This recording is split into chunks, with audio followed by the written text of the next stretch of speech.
Part 2: Dead Ends and New Paths. Chapter 4: Hitting a Brick Wall. Okay, so our first stop is Fresh Foods Market, Rohan announced with a confident nod. He had a small notebook out, already jotting down notes. It's the most recent receipt, so maybe they'll remember something or have better records. Maybe they can check if he paid with his credit card. Mina felt a flutter of nervousness mixed with excitement. This was real detective work, not just a puzzle on a screen. Let's do it, she said, squaring up her shoulders.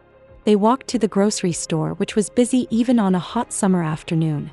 Rohan, ever the prepared one, had rehearsed a little speech. They found the customer service desk. "Excuse me," he began politely to the woman behind the counter, who had a tired but kind face. "We found a wallet belonging to a Mr. Brian H. His first name is Brian, but his last name is faded on his ID. We believe he made a purchase here recently, maybe about a month ago, based on this receipt." He held up the crumpled paper. "We're trying to return it to him.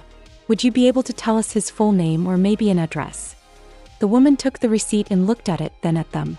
Her expression softened a little when she saw the earnestness in their faces, but then it became firm. "Oh dear," she said, shaking her head.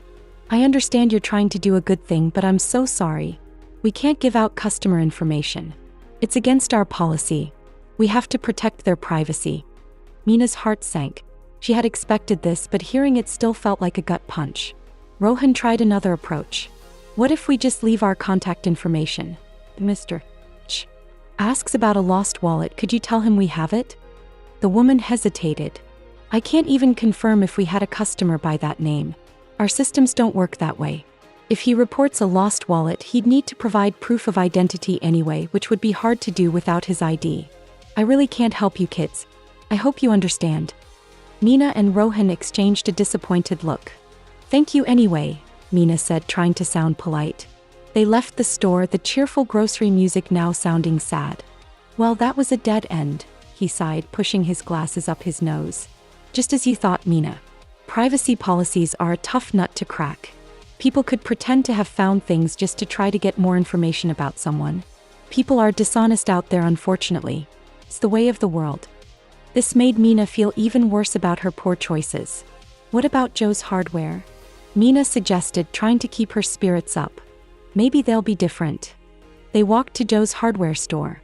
It was smaller, smelled of wood and metal, and had only one man behind the counter polishing a wrench. He looked up as they approached. Rohan repeated his polite speech, showing the receipt and explaining their mission. The man listened, stroking his beard thoughtfully. "Brian H. you say?" he mumbled. "Could be a few Brians who come in here.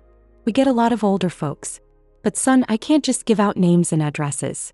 That's a no-go. Business is business and customer info stays private." He paused, then added, "Look, if you found a wallet, the right thing to do is take it to the police station. They have a lost and found. We'll check there." Mina and Rohan exchanged a nervous glance. "Right, the police station," Rohan said, trying to sound agreeable. "We'll do that, sir. Thank you." They left the store. The disappointment was a heavy weight on their shoulders. "Another brick wall," Rohan sighed as they stepped onto the sidewalk. He was right, though. The police station is the logical next step.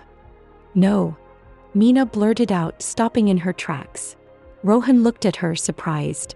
"We can't take it to the police." "Why not?" he asked, frowning. "It's the proper procedure. He'll get his wallet back much faster that way." Mina hugged her arms around herself, her gaze fixed on the pavement. Because I used the money. Remember? I spent some of it on my camera gear. If I take it to the police, they'll ask questions. They'll ask if I touched the money or if I know how much was in there. And I can't lie to them. I could go to prison. Maybe even for a year." She squeezed her eyes shut for a moment. "And even if I tell the truth, what if they tell my parents? I just told Mom and Dad I used my allowance. It would be a huge mess. Plus," she added, her voice softening, "I want to repay him myself. I don't just want him to get his wallet back. I want to make up for what I did. I want to tell him I'm sorry and offer to work for him, or pay him back with my allowance over time. True charity, remember?